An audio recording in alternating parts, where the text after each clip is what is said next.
O deputado federal Nicolas Ferreira conseguiu falar após cerca de 10 horas de sessão da CPMI do dia 8 de janeiro, que ouviu o ex-diretor da Polícia Rodoviária Federal, Silvinei Vasquez, e escancarou os mecanismos utilizados pela esquerda para tentar humilhar e escrachar o depoente para repetir a narrativa que pretendem emplacar com a CPMI. O deputado lembrou que a relatora gastou toda a manhã questionando o depoente sobre temas que nada tinham a ver com os fatos investigados pela CPMI, expondo sua vida pessoal e profissional e buscando humilhá-lo e induzi-lo a erros para tentar acusá-lo de mentir à CPMI. Nicolas Ferreira lembrou que, segundo a Constituição, uma investigação deve se restringir aos fatos determinados e não revirar a vida das pessoas. Ele ironizou. A relatora, com toda a sua imparcialidade, chegou a perguntar se o senhor conhece a bailarina. Isso chega a ser vexatório.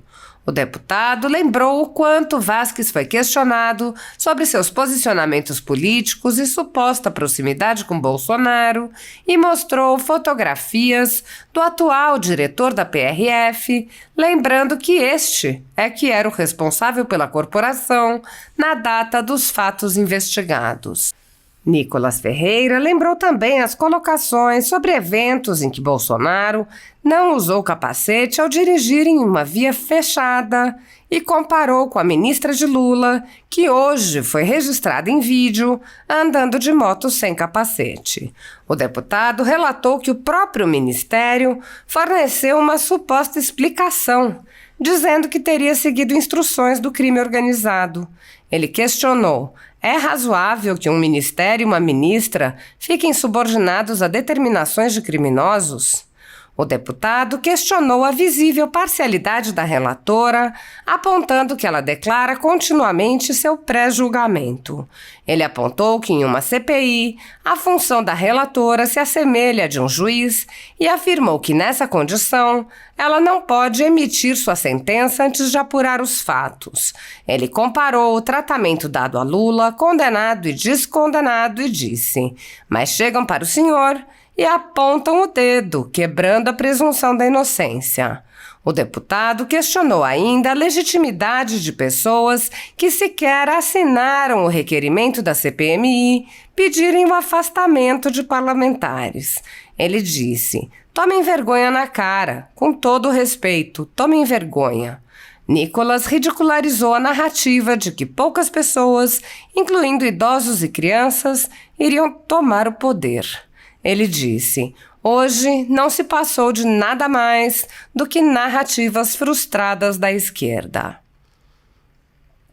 A tática descrita pelo deputado Nicolas Ferreira é utilizada pela extrema-esquerda de forma recorrente e foi extensamente explorada na CPI da pandemia, que parece servir de modelo para a atual CPI do dia 8 de janeiro, inclusive com alguns personagens repetidos. Com a tomada da CPMI pelo governo, a comissão já repete a CPI da pandemia, também conhecida como CPI do circo, que serviu principalmente para perseguição política. Enquanto se recusou a investigar indícios de corrupção com os recursos enviados pelo governo federal para os estados e municípios, a CPI da pandemia não poupou esforços em humilhar pessoas e empresas que manifestaram apoio ao ex-presidente Jair Bolsonaro, além de quebrar sigilos sem qualquer fundamentação, vazar dados sigilosos para a imprensa e ameaçar pessoas de prisão. O procedimento é o mesmo observado em inquéritos conduzidos em cortes superiores. Matérias da velha imprensa atribuem um rótulo ou marca a um grupo de pessoas e isso é tido como suficiente para quebras de sigilos, interrogatórios, buscas e apreensões, prisões e confiscos. Após promover uma devassa nas pessoas e empresas, no que é conhecido como Phishing Expedition, os dados são vazados para a velha imprensa, que então promove um azar de reputações que dá causa a novas medidas abusivas. Conforme vários senadores já notaram, os procedimentos são comumente dirigidos aos veículos de imprensa independentes, em evidente tentativa de eliminar a concorrência, controlar a informação e manipular a população brasileira. Em um inquérito administrativo no Tribunal Superior Eleitoral, seguindo esse tipo de procedimento, o ministro Luiz Felipe Salomão ordenou o confisco da renda de diversas pessoas, sites e canais conservadores, inclusive a Folha Política. A decisão recebeu elogios dos ministros Luiz Roberto Barroso, Alexandre de Moraes e Edson Fachin. A decisão não discrimina os conteúdos e atinge a totalidade da renda dos sites, com o objetivo de levar ao fechamento das empresas por impossibilidade de gerar renda. Há mais de 23 meses, todos os rendimentos são retidos sem qualquer base legal. Se você apoia o trabalho da Folha Política e pode ajudar a impedir o fechamento do jornal, doe qualquer valor à empresa Raposo Fernandes através do Pix, utilizando o QR Code que está visível na tela ou o código ajude@folhapolitica.org. Caso não utilize Pix, há a opção de transferência bancária para a conta da empresa Raposo Fernandes, disponível na descrição deste vídeo e no comentário fixado no topo. Há 10 anos, a Folha Política vem mostrando os fatos da política brasileira e dando voz a pessoas que o cartel midiático quer calar. Pix ajude@folhapolitica.org. Assista. Deputado Nicolas Ferreira. Senhor presidente, boa noite. Primeiramente, parabenizar o senhor pela condução. E é desgastante, mas é também gratificante. Queria parabenizar o senhor Vasques pela tranquilidade, postura ao responder todas as perguntas. Senhor Vasques, eu vou fazer primeiro aqui 3 perguntas, são bem objetivas, e acredito que uma inquirição deva ser feita dessa forma. Tenha a liberdade de responder após a minha pergunta, sim ou não. São perguntas bastante objetivas, que acredito também que não irá atrapalhar aqui o andar. Senhor Silvinei, no dia 8 de janeiro, onde ocorreram os atos da Praça dos Três Poderes, nessa data específica, o senhor ocupava algum cargo público? Pode responder, por gentileza, Silvinei. Pode responder ao mesmo tempo. No microfone, só para... Isso. Não ocupava. Eu estava aposentado e era a véspera do meu aniversário. O senhor consegue nos informar, senhor Silvinei, quando o senhor foi exonerado do último cargo público ocupado? No dia 21 de dezembro de 2022. Perfeito. Até a data da sua exoneração, a PRF, por meio de sua inteligência ou por outros órgãos, recebeu alguma mensagem informando a possibilidade de ocorrências de manifestações de grandes proporções na Praça dos Três Poderes? Não recebemos. O senhor fez parte do planejamento, execução ou de qualquer diretriz de alguma manifestação ocorrida pós-eleições de 2022? Não, a última reunião que eu participei foi acerca da segurança do presidente Lula. Dali para frente, o meu substituto por 9 dias é que tocou essa operação. E no dia 1º já foi nomeado o atual diretor. Perfeito. E por fim, o senhor, como gestor público há quase 30 anos, como pessoa física, cidadão, possui conhecimento de alguma manifestação de grande proporção pós-eleições de 2022 em Brasília? Não, nunca tomei conhecimento. Tem a do dia 8 e vi pela televisão, né? Perfeito. Senhor Vasco, somente com essas perguntas, a gente sepulta toda a narrativa de que o senhor fez parte de um plano inicial de um possível golpe factoide com relação ao dia 8. Inclusive, a sua vinda aqui nada mais foi do que uma tentativa frustrada daqueles que gostariam de levantar uma narrativa para poder colar isso. Só que realmente o tiro saiu completamente pela culatra. Inclusive, essa CPMI, ela tem ferido a nossa Constituição, artigo 58, parágrafo 3º, que diz respeito a apurar fatos determinados. E, portanto, quando nós vemos aqui questionamentos de foco que foge do escopo da investigação, isso precisa ser colocado aqui em xeque de que a Constituição Federal brasileira não está sendo cumprida.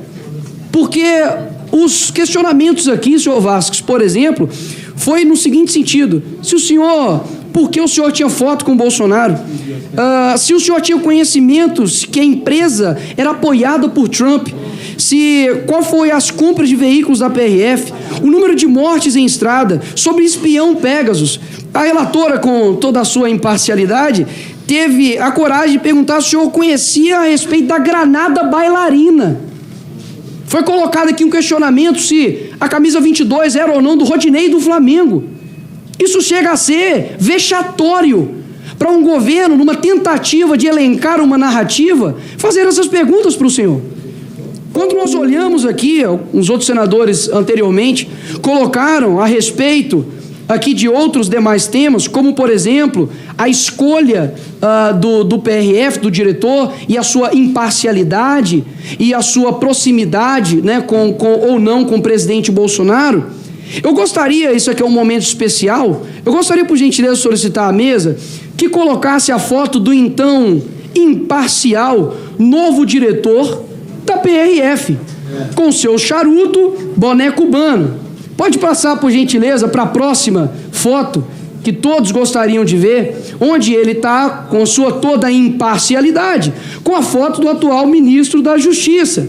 Ou seja, os questionamentos que foram colocados aqui, agradeço pela exposição, na verdade devem ser questionados ao novo diretor da PRF, afinal de contas, ele era o diretor daquela data.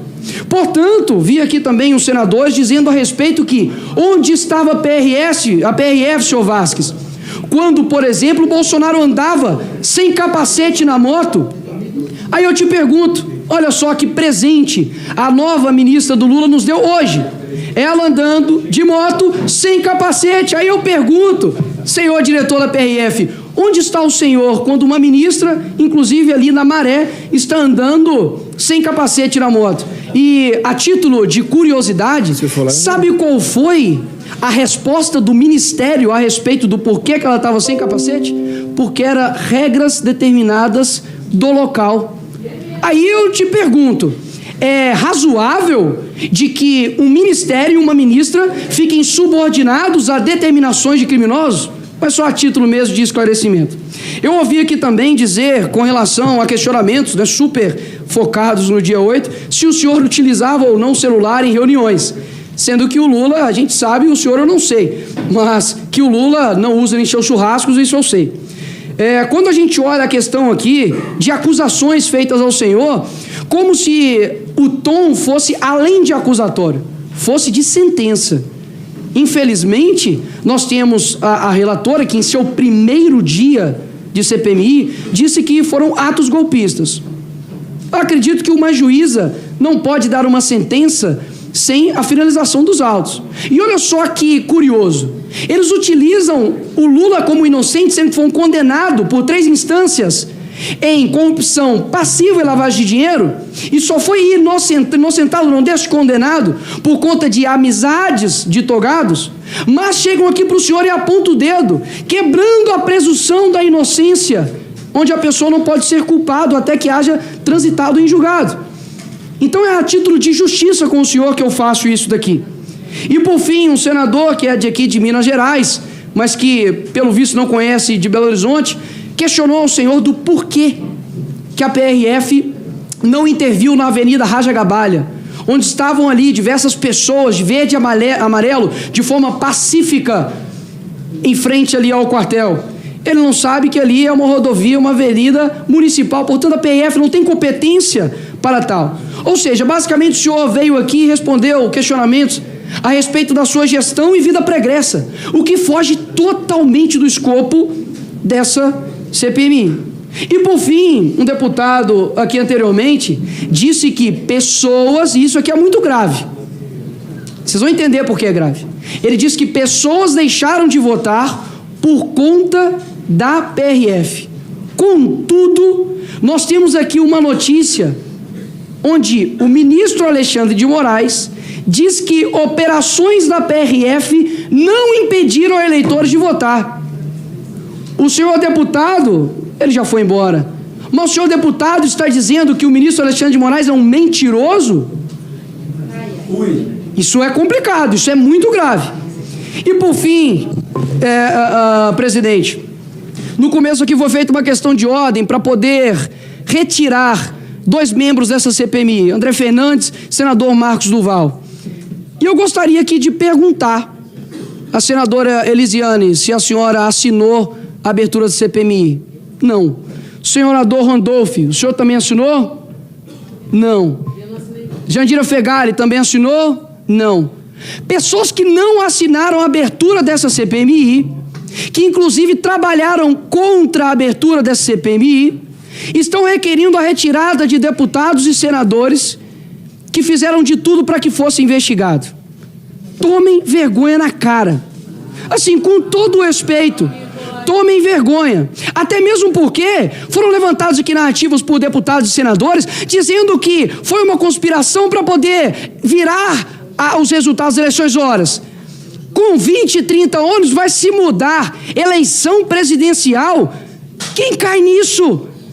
Ou seja, essa CPMI, se não tiver o escopo, a Constituição Federal como norte, a gente realmente não tem um porquê investigar. Afinal de contas, eu posso chamar aqui um depoente e perguntar a respeito se ele conhece Granada Bailarina. Essas são minhas considerações. Por fim, parabéns pela postura, parabéns por esclarecer e deixar bem claro que hoje não se passou de nada mais do que narrativas frustradas da esquerda. Obrigado, presidente.